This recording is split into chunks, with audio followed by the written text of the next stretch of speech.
Good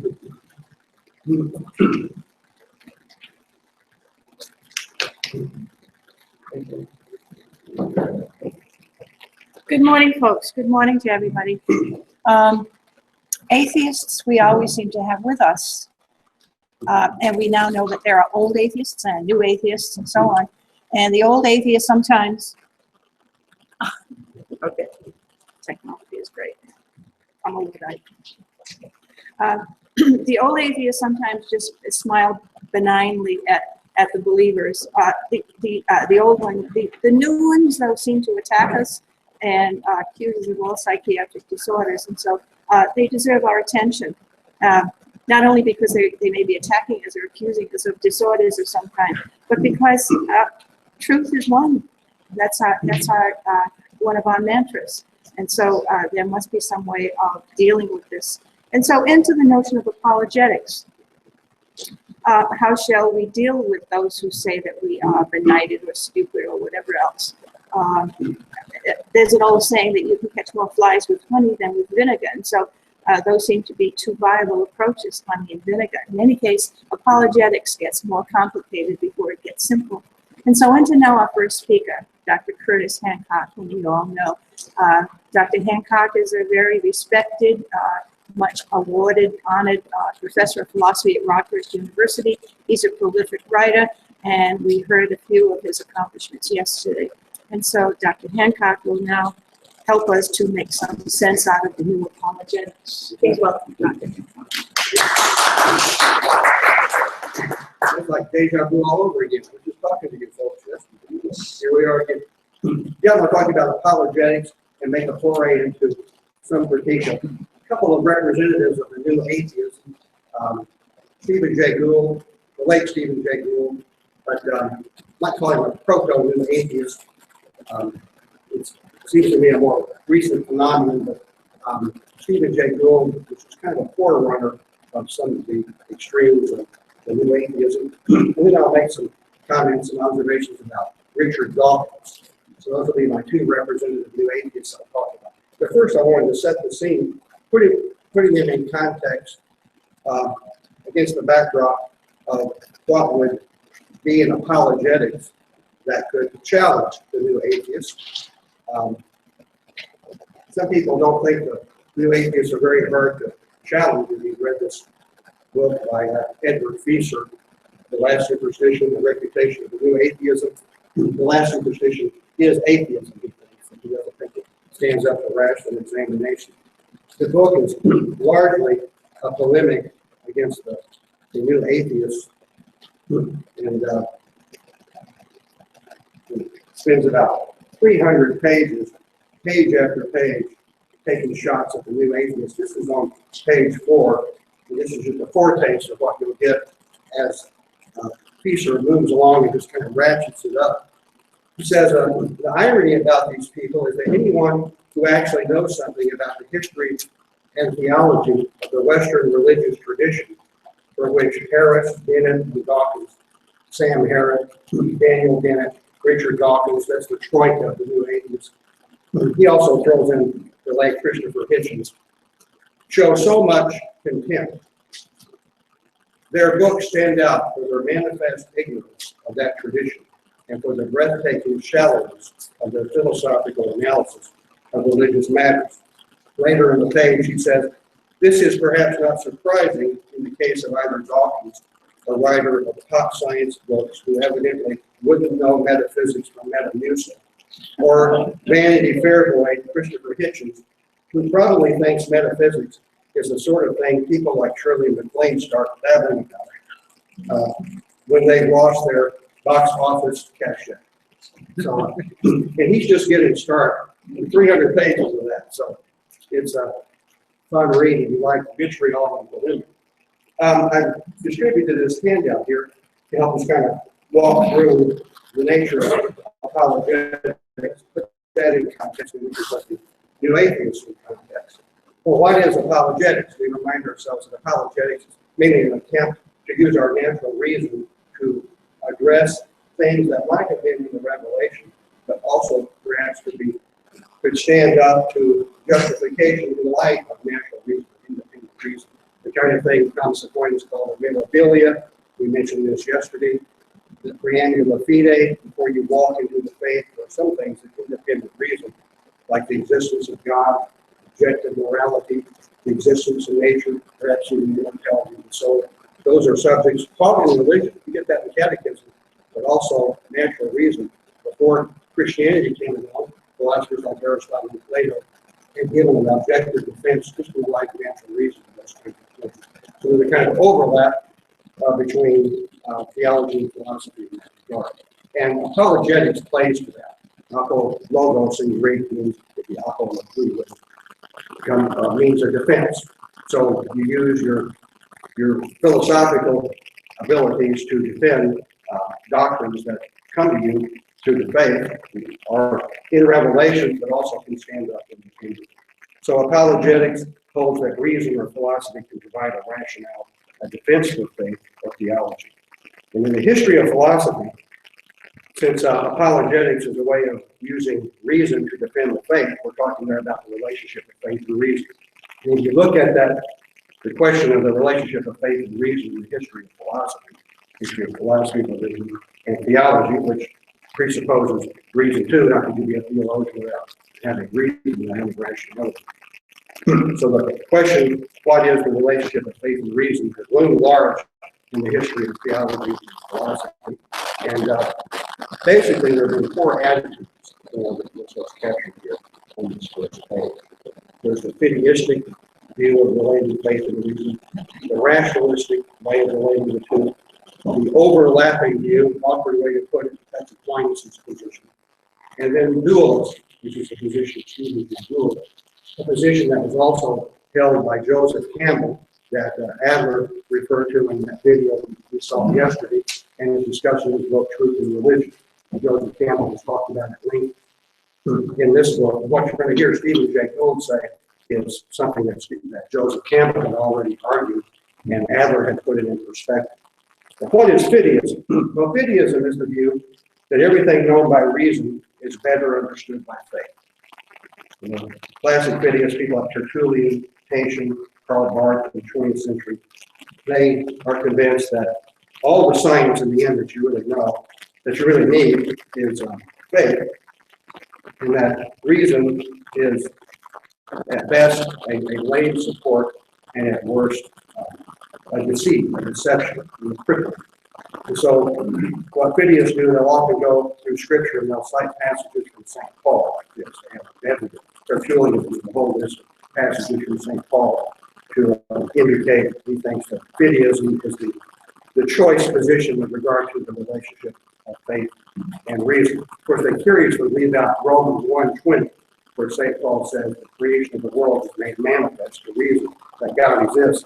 So the atheist doesn't have a raggedy excuse, he says. They curiously leave that out, which seems to be an assertion of rationality. Instead, they will cherry pick other passages in Scripture like this one.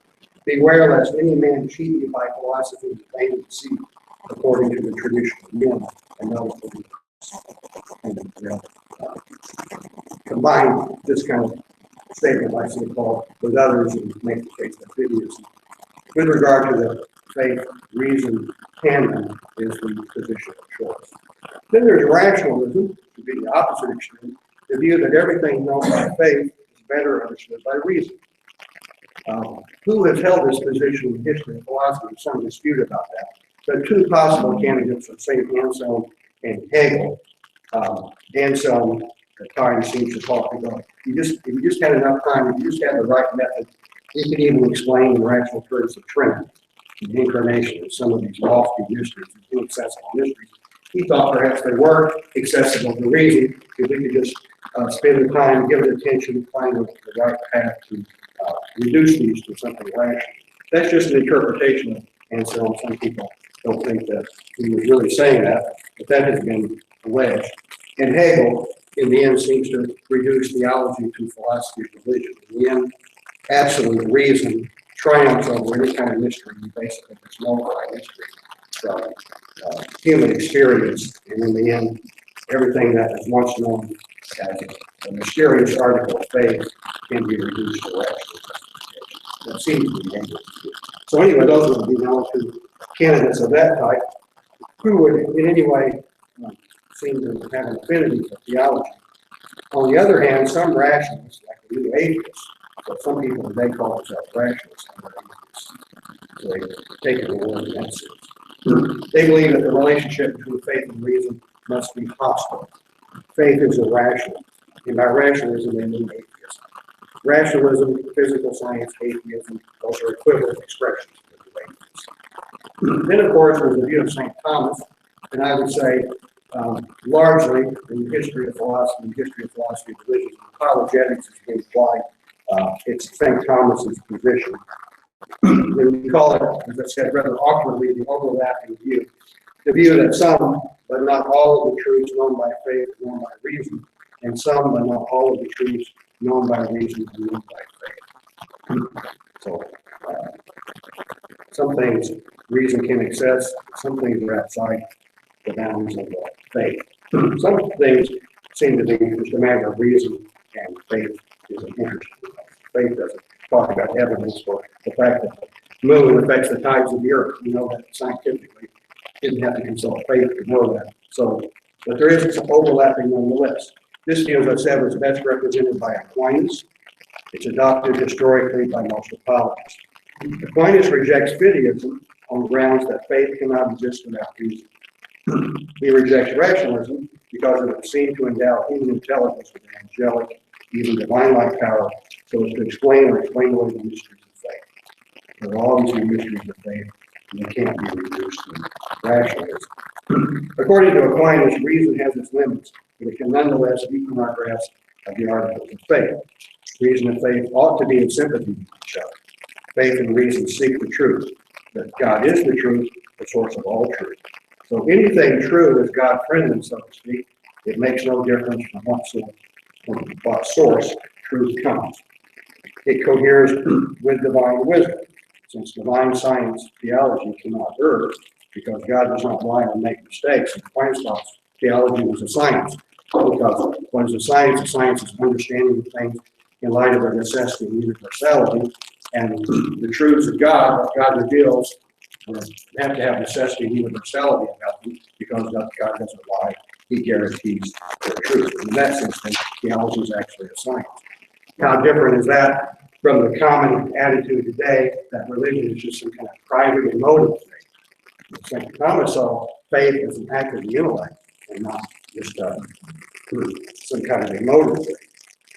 Since divine science, since theology is a science, anything that contradicts revealed teachings must be false. He emphasized the dignity of truth. Such contradictions may be well-intentioned, but result from error or mistaken interpretation. So if the faith tells you that you have a human soul and that you're destined for immortality, and some scientist comes along or some on the name of science, Aquinas would say, no scientist as a scientist, in the light of science, can never really contradict the faith. Scientists will make errors, just as theologians will make errors, so sometimes it's a matter of misinterpretation. But if someone in the name of science comes along and says that the human being is just a mechanical machine, we know going into the conversation, St. Thomas says that person is uttering a falsehood. Because it's guaranteed by revelation that you have a soul, you're not just a body, not just an organic machine, and you're destined for immortality. So we know that they're wrong. Can we necessarily prove that? Maybe, maybe not. This is the case of the question. But for Aquinas, truth is a unity. He thinks the mind is put in a possibly schizophrenic position. He thinks something can be true in one discipline and false in another. So if you were to hold that view, that bifurcation of truth, and it leads to a contradiction, you would have to hold that there's absurdity in reality. And Aquinas doesn't see how the human mind can get itself around that possibility. Because if truth is not a unity, then it would be possible for one and the same thing, from one disciplinary perspective, at one and the same time, to be true, it would be real, it would be that which is, and then another discipline would say, no, we consider it false. So from another point of view, one and the same thing would be at one and the same time. What is the case? It would be unreal, it would be false.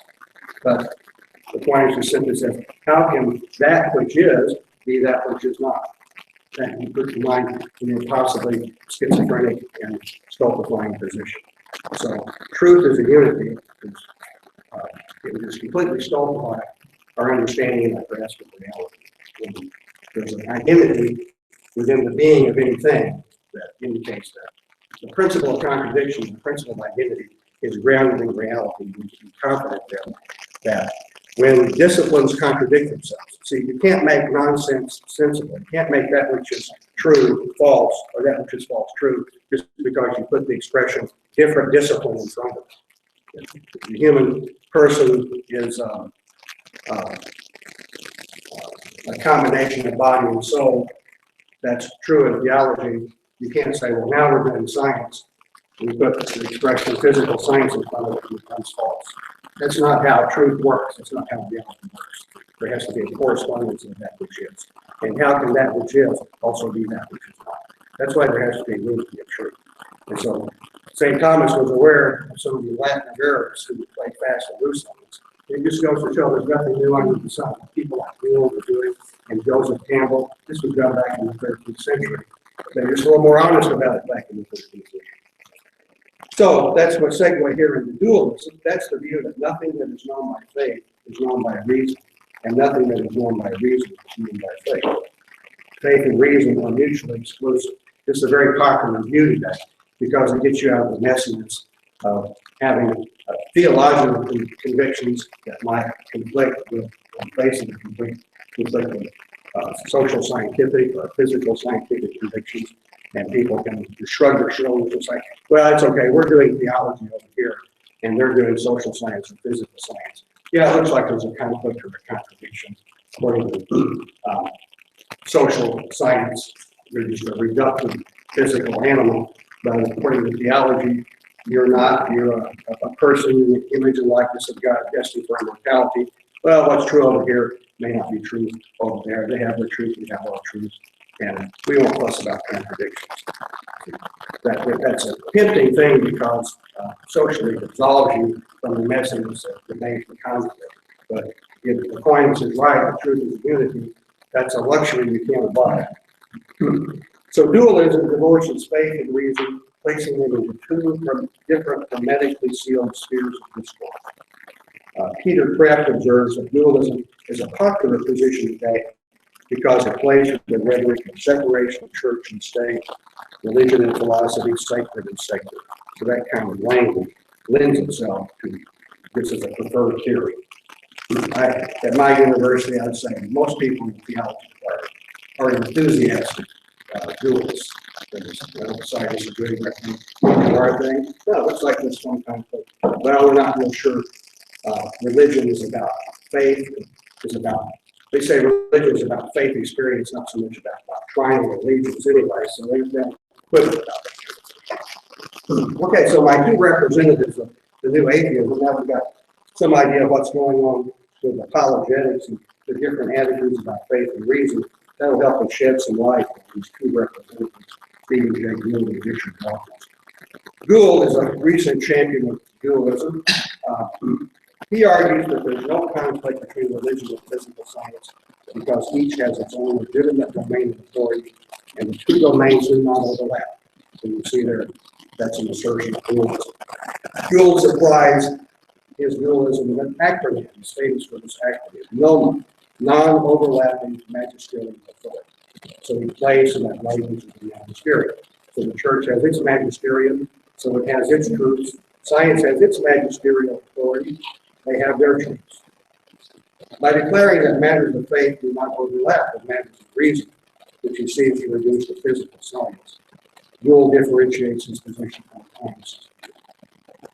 Gould insists that dualism is enlightening and attractive because it absolves religious believers from having to contend with views advanced in the scientific community that appear to contradict religious beliefs. Not to worry, disciplines do not really conflict. They just differ, each working according to its own autonomous principles. Neither in intention nor in content of scientific research conflict with religion. Why can't we all just get along? It's the watchword. And so these are three expressions by Gould, and you'll see they parallel the kind of things that Joseph Campbell used to beleaguer Adlin about, and we can appreciate the Adlin's reply.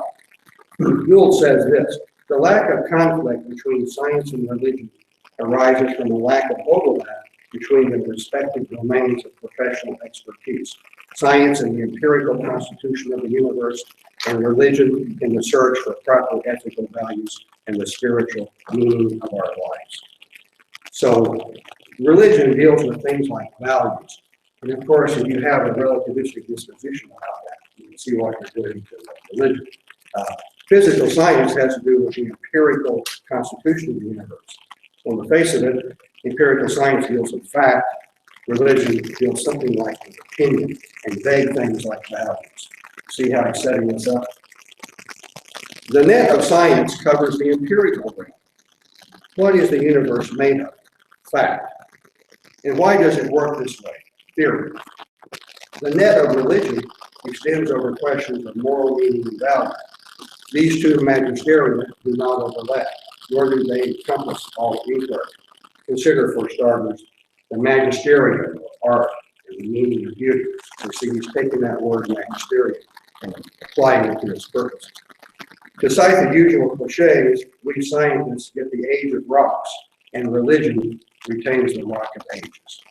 We study how the heavens go, and they determine how to go to heaven. So one's more a matter of personal relations, and the other is getting down to the hard facts. See, so what he's insinuating here is a revisionism of the nature of religion. I don't think the apostles and the early church fathers looked at religion this way. They looked at it as literal. St. Paul said, if Jesus didn't rise from the dead, our faith is in vain. It's a commitment to the literal truth of that question. It's not just poetry. You see, Gould is trying to insinuate that, well, religion is about poetry, let's depend on poetry. In science, we do facts. Why should we conflict? Why can't we all just get along? So there is no conflict. If you think of conflict between literal truth and poetic truth. But are we going to let him just redefine religion in that way? See, that's the sleight of hand going on there. The attainment of wisdom in a full life requires extensive attention to both domains. For a great book tells us both that the truth can make us free, and that we will live in optimal harmony with our fellows when we learn to do justly, love mercy, and walk humbly. So if you have a kind of relativistic sensibility about morality, that's what religion is about. That's just sheer opinion. If you want the hard facts, you go with physical science. And that's, of course, there's no conflict if you set it up that way. But are we going to be content to set it up that way? Let me read a passage from Mortimer Adler's book, Truth in Religion, where he addresses this matter and replies to Joseph Campbell, who Gould here is echoing what Campbell held. Professor Campbell was undoubtedly a very good social scientist in the field of cultural anthropology. This is on page 60 of Adler's book. But his competence in dealing with philosophical matters, especially in the field of philosophical theology, is highly questionable. His judgment in this area reflects the dogmatic materialism that is so prevalent in contemporary science, especially in the behavioral sciences. Monistic materialism is dogmatic precisely because it is as unprovable as any article in this space. Let us return to the question Professor Campbell asked, which led to the following digression. Quoting Professor Campbell, what in the name of reason or truth is a modern mind to met of such evident nonsense as the virgin birth, the promised land, or a masculine God? He also mentions, I think, the part of the Red Sea. It is the answer to that question with which we are concerned. In the name of reason and in accordance with the logic of truth, the answer is well known to most students of social science and their treatment of the world's religions. It is the answer Campbell himself gives in his book. It is as follows. None of the world's organized and institutionalized religions, especially those that are explicitly created, is anything but a mythology, and none has either truth or falsity in the logical sense of these terms. Logical truth is the agreement of the mind with reality, conformity with what's in the intellect of things. That kind of truth doesn't happen in religion, Campbell says, and so Gould says that truth. That happens in physical science, but not in religion. So what kind of truth could there be in religion? Each, as Santayana said many years ago, is the poetry in which a certain group of people believe. So religion has to do with the poetry in which a certain group of people believe. So the expression that Jesus rose from the dead, or that there's the virgin birth, or the promised land, or God can be described as such and such, is just poetry. It has nothing to do with literal truth. And since poetic truth can't contradict logical truth, there's no conflict between religion and science. But of course, the price you pay is that your religion has nothing freedom in it other than the thought. And that's by this sociological reductionism of religion, this is how Joseph Campbell influenced so many. And you can see that Stephen J. Phillips really just echoing what Campbell said, and I think Dr. Adler sized Campbell effectively. At least we know what we're dealing with in those pages. Now to Richard Dawkins. Richard Dawkins is an interesting case because he's celebrated prominent evolutionary scientist. Yeah, we're ready for that. PowerPoint slides here. Dawkins got a lot of notoriety about 5 or 6 years ago with a book he wrote called The God Delusion. If you want to hear an excellent debate with Dawkins, it's on the Ryan Tubridy show. It's a show out of Dublin. There's, I think, 2008, between Richard Dawkins and David Quinn, who's a journalist with the Irish Independent. And David Quinn effectively refutes Dawkins in that interview about 18 minutes. It's really worthwhile. If you had time, I would play it here for you. You can just call him up and listen to it. It's quite edifying, I think. But that was in response to his book, The God Delusion. Long before that, Dawkins had written this book here, The Blind Watchmaker. Why the evidence of evolution reveals the universe without design. Now, why does he title it that? Why does he title it The Blind Watchmaker? Yeah, he's responding to William Paley, who in the 18th century wrote a book called Natural Theology, in which he gave an argument from design for the existence of God. Paley's argument used this famous watch analogy, because Paley argued that if anything is a mechanism, it would be very implausible to think that it could happen by accident. When human beings land on Mars and they come upon a Buick, they're not going to say, well, golly, that wind erosion and volcanic activity here on Mars produces remarkable effects, doesn't it? It's a strange thing here. No, it would be very implausible to think a Buick would just happen by natural accident. Likewise, if you've never seen a watch before, you would know it would be implausible to think that it just could occur by accident. Did you ever see that movie, The Gods Must Be Crazy? Little Bushman, someone throws a Coke bottle out of a plane above him, it lands and hits a Stone Age culture and completely alters and in the end ruins their life of these village people.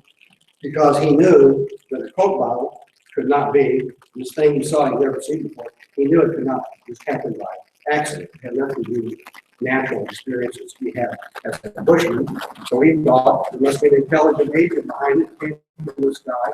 The gods did it. They sent this artifact down, and it ruined the lives of these people. Got into contact with 20th century civilization. And including The Gods Must Be Crazy. It shows them at the end of the movie taking this Coke bottle, throwing it off into Victoria Falls. So that was Paley's idea. Something is a mechanism. It's got complex order, efficient design. It's impossible to think it happened by accident. It has less intelligent design. And the universe, the world, is a mechanism like a watch. And as a result, the universe has to have the intelligent design. What did that cosmic design do? That was Paley's concept. Now, a lot of critics like him and others said the problem with this line, is something can appear to be designed, but in fact it's not. It could happen by accident, especially if you have what Hume called Lucretius's worldview. The river, the famous physicist Pierre Laplace story told that one time he was getting a call from Paris, and someone asked him about this. Monsieur Laplace, during all your astronomical observations, have you ever seen God? And he said, Madam, I have no need of that hypothesis. I have Lucretius' hypothesis. Because Lucretius posited that if you hold the universe consists of atoms in a void, randomly moving,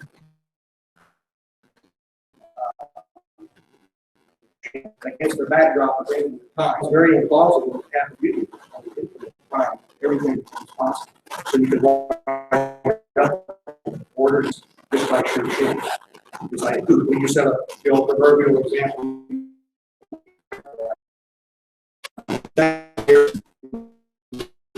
10,000 years, in a million years, he won't touch his camera.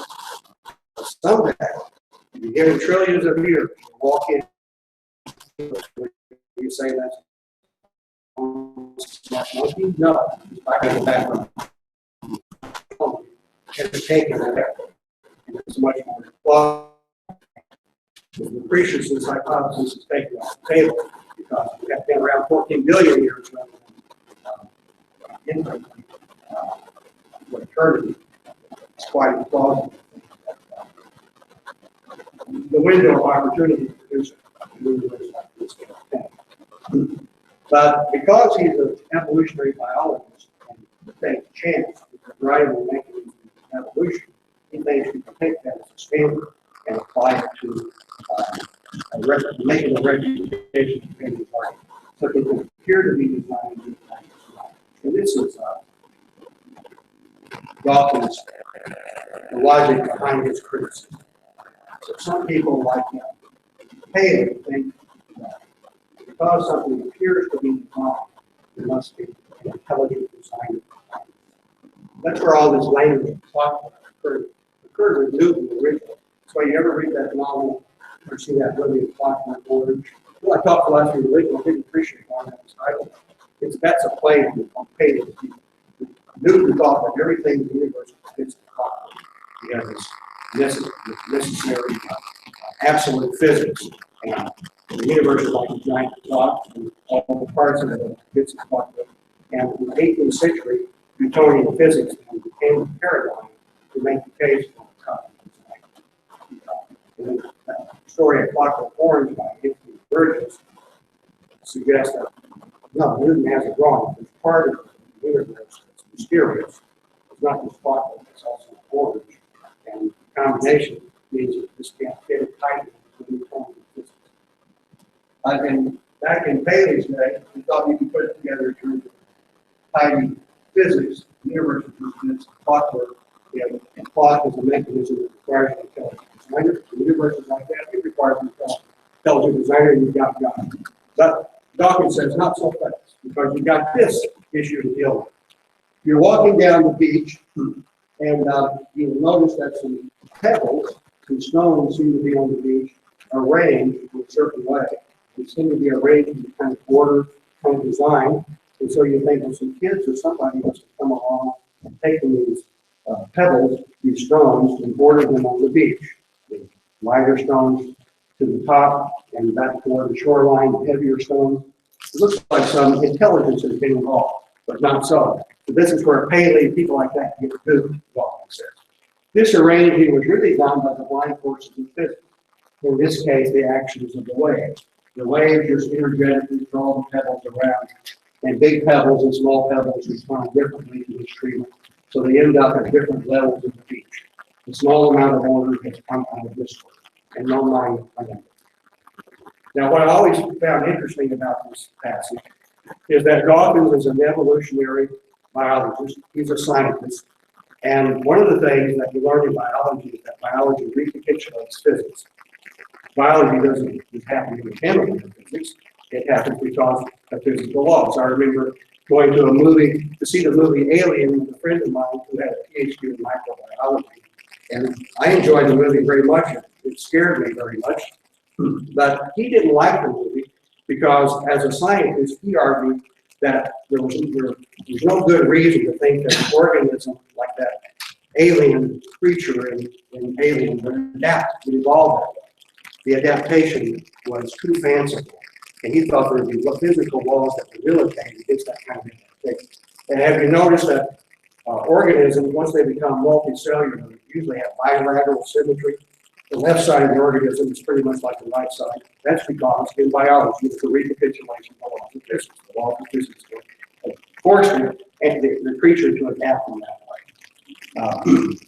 So what's the moral of this? Well, Dawkins has to know this, that evolution doesn't happen without physical laws, and this doesn't happen without physical laws. See, he wants to suggest that action out there in the waves, the rocks, the stones in the waves, that's just a disorder. And then there's an apparent disorder that comes on the beach. But every scientist, if they're true to their self, will tell you that that's not what's going on. The reason there's order on the beach is because there's already a kind of order. In fact, a hydraulics engineer can give you exact, almost exact mathematical certainty what's going on in the relationships of the stones and the water that will account for this manifestation. So rather than an order coming out of a disorder, it's an order coming out of an underlying order. Now, this is an important point to make. It undercuts Dawkins' criticism. And it's a point that has been resurrected by Richard Swinburne in his work. And he credits Aquinas with this. That in Aquinas' fifth way, this is what Aquinas saw, that it's not the appearance of nature that is the argument for design. This is where Paley went wrong. He thought things appeared to be a certain way. It appears to be a Buick, therefore it has an intelligent designer with GM. No, it's not that. It just appears to be a Buick. It's the way it operates. It behaves. It's the mechanical behavior, not the appearance of things. And this is what Aquinas saw.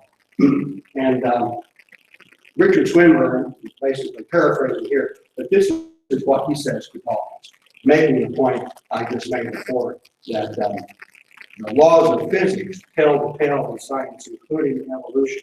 Evolution is actually evidence for design. I think on my handout I put this remark here because I wanted to remember it. In the old Soviet Union, that it was officially an atheistic state, so the government mandated that teachers, even beginning at kindergarten, would try to instill atheism in their students. And the teacher would often do it this way. She'd divide the class, she would either divide the class into two groups, and this side of the class would be asked to go purchase a plant and get it at the local communist co-op. I don't know how you do that. And the other half of the class would get another plant. And the teacher would put one plant in front of this side, another plant in front of that side, and demand that this part of the class pray for this plant. And the other part of the class nurture the plant according to good old Soviet horticultural science. Well, of course, what's going to happen? In 2 weeks, this plant has died, and that plant continues to thrive. And the lesson was there is no God, because if there were God, the prayer would be answered and this plant would thrive. And now, Swinburne would say, if one of those children, one of those first graders, had been schooled in metaphysics or natural theology, and so few are. So if one of them had been schooled in metaphysics, the child could say, no, teacher, the fact that that plant died is actually proof that God exists. Because the design of the universe is by physical laws or secondary causes. And by the ignorance of, or the violation, the failure to observe the operations of those secondary causes, that's why the plant died. Why are those secondary causes there? Why are those physical laws there? Well, if there are physical laws, there's a lawgiver, right? That's why there's a God, teacher. So the fact that the plant died was evidence for God's existence, not evidence for atheism. So that would be Aquinas' reply to that pedagogical technique of the Soviet classroom, and that would be Aquinas' reply to Paley, that you're playing to the appearances of things rather than the underlying physical behaviors of things, and this is what Swinburne said. So, Paley's argument relies on the appearance of order, structure, and nature. However, as Swinburne has observed, there is more fundamental order that escapes Paley's notice, an order that better supports the teleological argument, in which St. Thomas recognizes in this fifth way. The orderly behavior of matter in the universe is governed by the laws of physics. This order does not depend on appearances, but relies on measurably ordered behavior and matter reflecting physical law. This argument is stronger than Paley's because it observes that even if something does not appear orderly to us, it is nonetheless orderly to the most fundamental law. It follows the laws of physics, whereby it points recognize things without condition at all. Since it is implausible that the universe runs on mathematical physical law.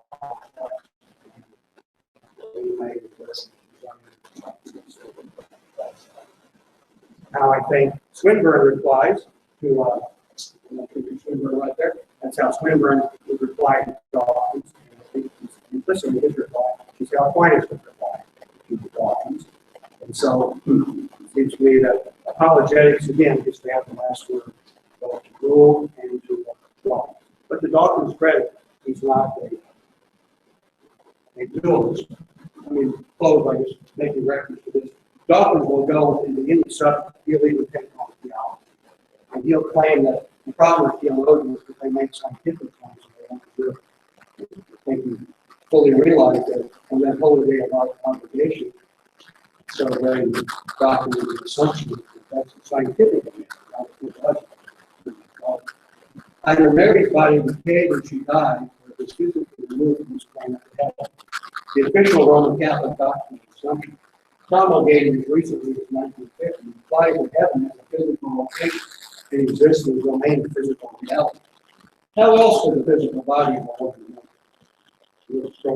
know? I am not here saying that the doctrine of assumption conversion is necessarily false, although of course it is. I'm simply rebutting the claim that it is outside of the domain of science. On the contrary, the assumption of aversion is transparently scientific theory. So is the theory of our soul, that they survive body death.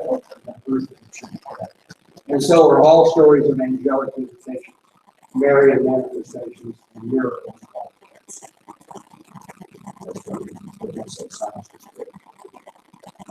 What would you say to that?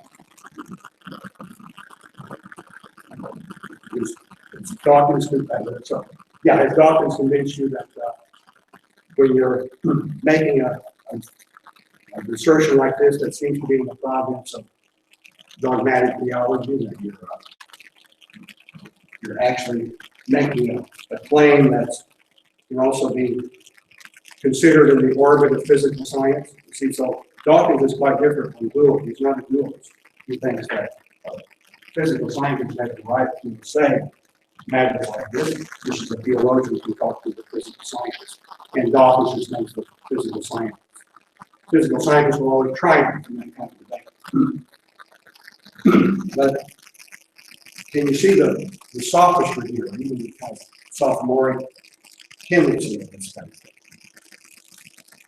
Well, what do you think of this argument that if she had a physical assumption that she has to be in the physical universe, and since the physical universe is the domain of physical scientific research and inquiry, scientists should be able to discover the body of the Virgin Mary out there. Well, why do you have to assume that the place is identical with material? Exactly. Place is a relationship.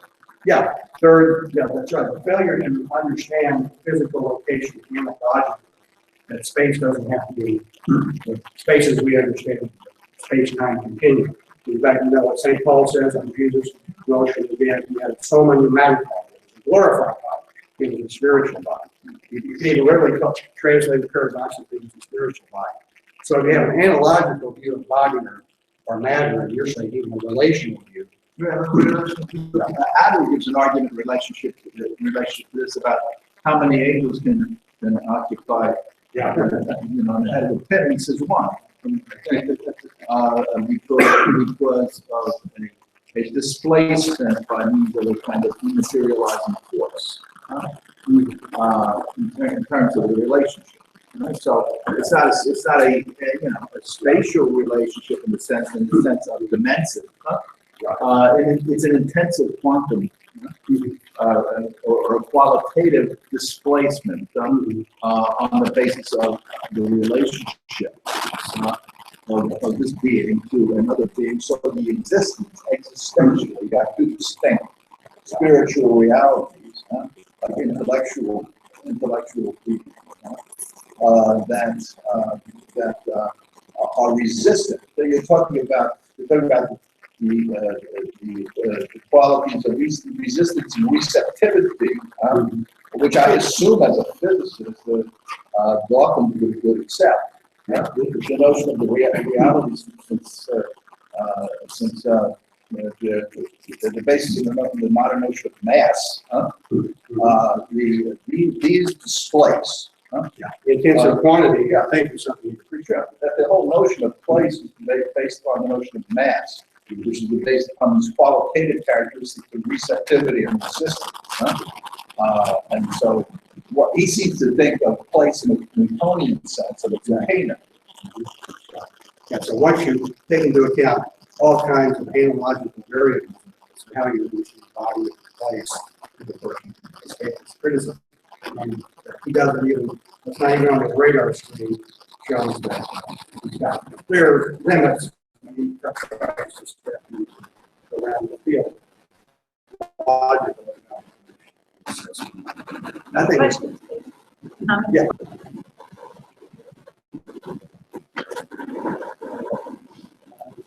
Yeah.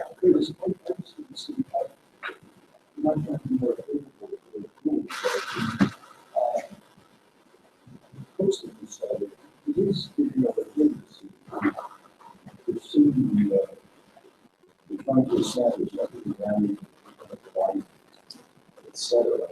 So I don't think this is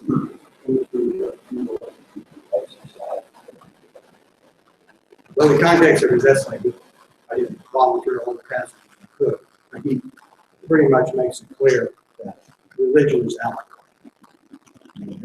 We kind of conclude some of these things once. It's we're speaking allegorically. The way theologians shouldn't be bound by judgments and living. So it's an equivocation in the truth. There's allegorical truth and the truth of physical science, which is a factual correspondence with the empirical. And if you relativize values and ethics, all the more so. I'm curious about how somebody like Dawkins can claim that there is such a thing as empirical truth. It appears to me to be an oxymoron. Since truth is a property of intellect. Yes, that's the intellect that recognizes truth, because the senses don't recognize truth. They don't understand it. Yeah. On that materialist, mechanistic worldview that they have, how can you have the truth?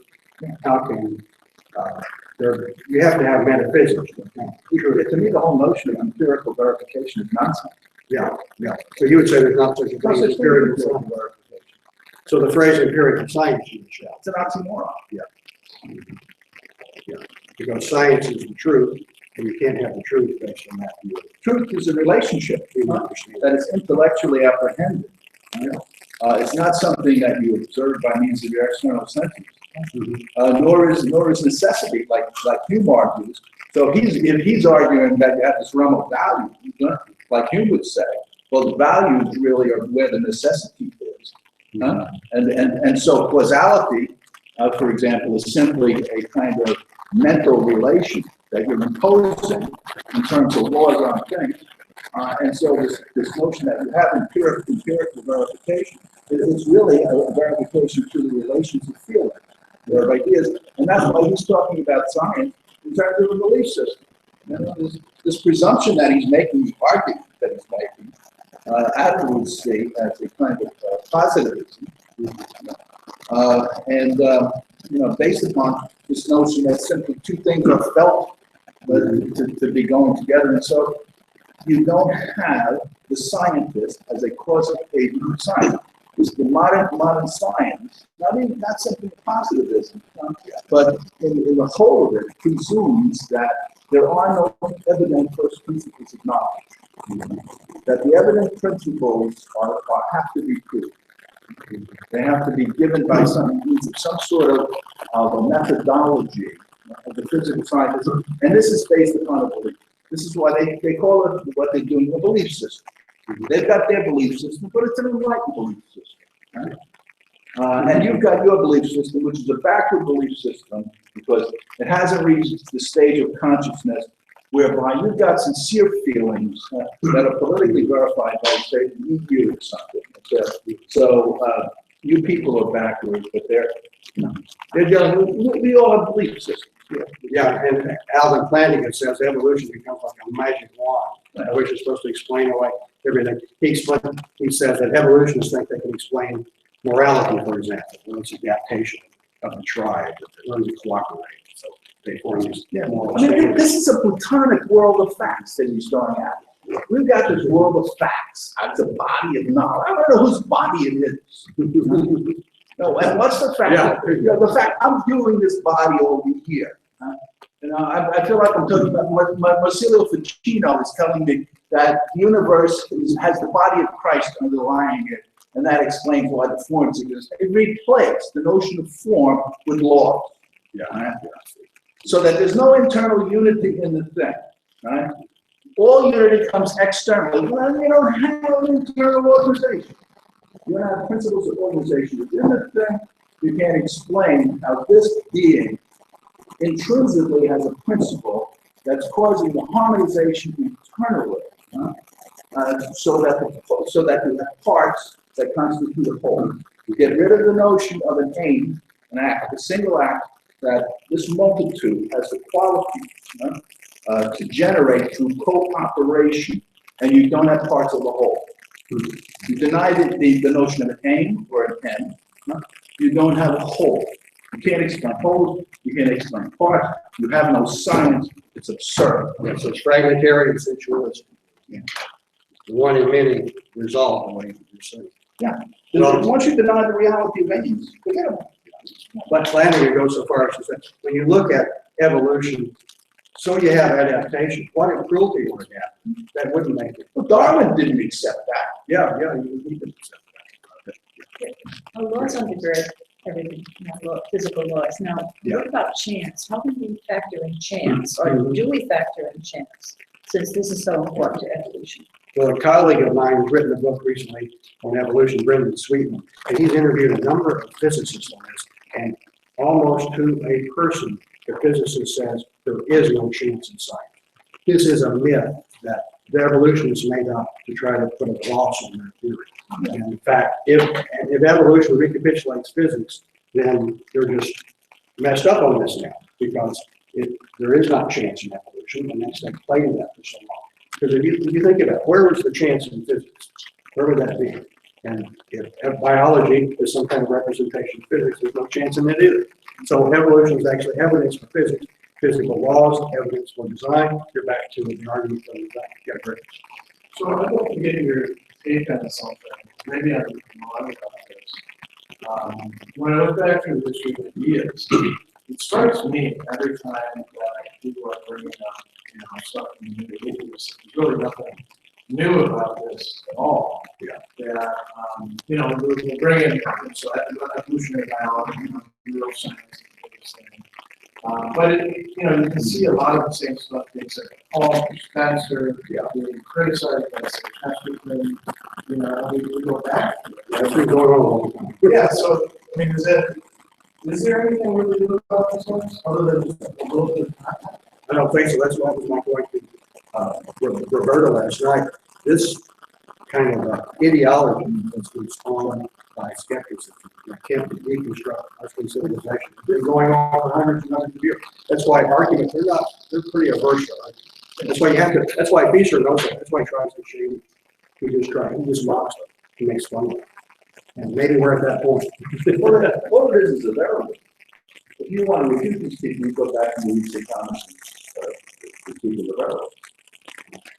It's not the argument there. I have a question here. Yeah. We have two scientists coming here. Your papers. What day is Stacy coming? I think today. How do you know the last one? The scientists. Yeah. She's a chemist. She'll be talking about it. Tell Stacy further on some basic information. I hope they're talking. There is in science also. There are a number of scientists. a lot more determinants in the universe. And there's a whole concept of randomness. Well, we have terribly oversight, so more science. Maybe mean mathematical physics. Yeah, but they do some more determinants. Not strictly speaking. Well, but science is so called. And then Saturday, another guy comes to the class of physics. Morrison knows. And we're going to use the fact.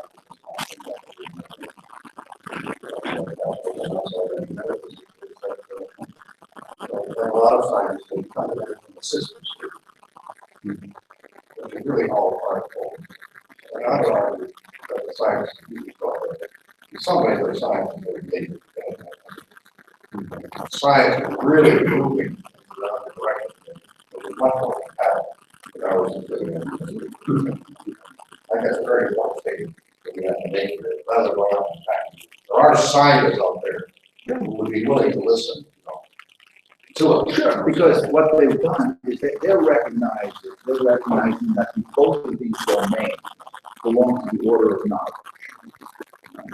And they're not saying that there's one area over here. That's right. And so what they're doing is they're enabling science to be a habit possessed by the individual, right, that possesses wisdom in it, that you have an order of people in science, for example, some of whom are better at what they're doing, more experts at it, and you could say that they're wise in this profession, and that science is a necessary condition for the advancement of human beings to become ethical, to become moral. Science in the modern sense of examining the physical universe and perfecting our nature, and becoming wise in a more complete sense of pursuing happiness. So you haven't separated science in the Platonian sense, right? To make it simply this attack on the physical universe and forcing it to obey your will. Descartes, for example, he locates truth, not in the intellect. He locates truth in the will, and the power of the will to force the imagination to stay. All I'm saying, to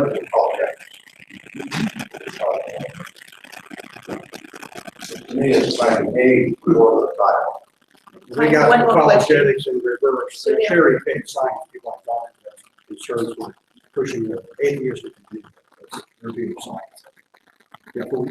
Yes, just, no, I just selected people like the protection you get to correct,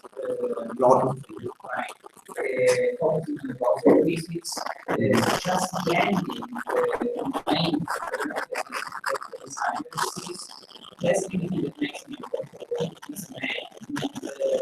my impression is that is when you people like that position correct.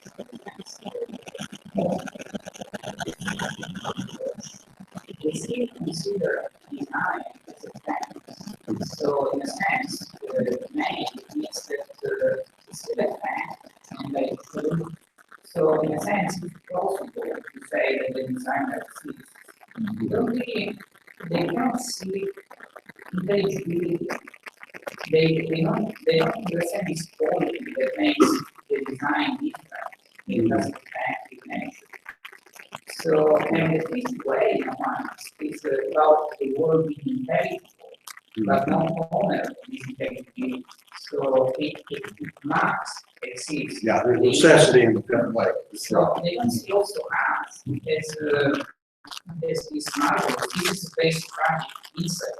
We are the only beings who can actually judge things for what they are. We are above nature. So when we understand, when we judge according to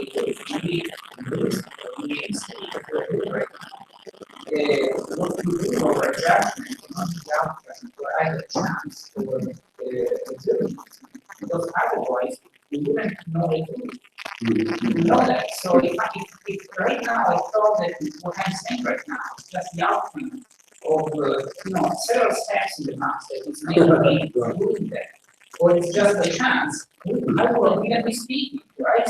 Even worse than this, anything that exists in this universe of ours exists within the genes.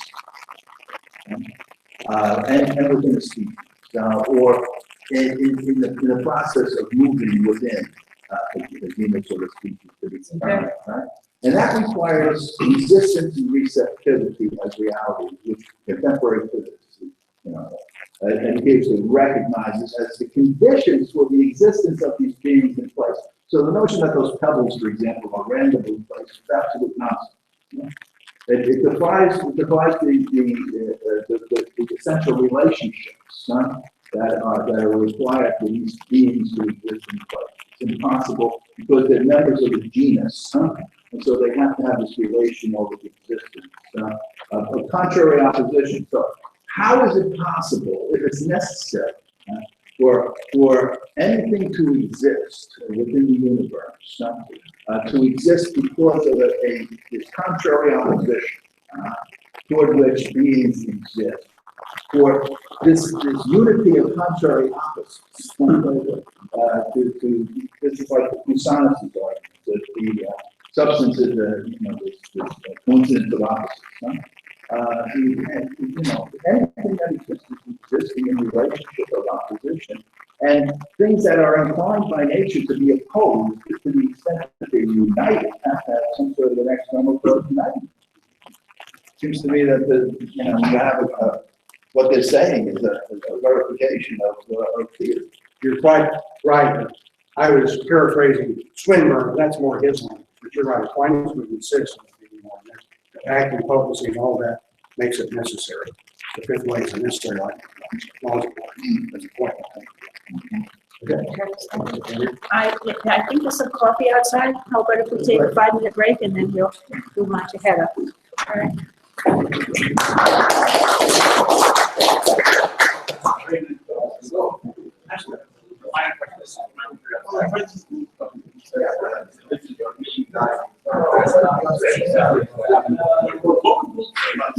All right, we will be back in 5 minutes.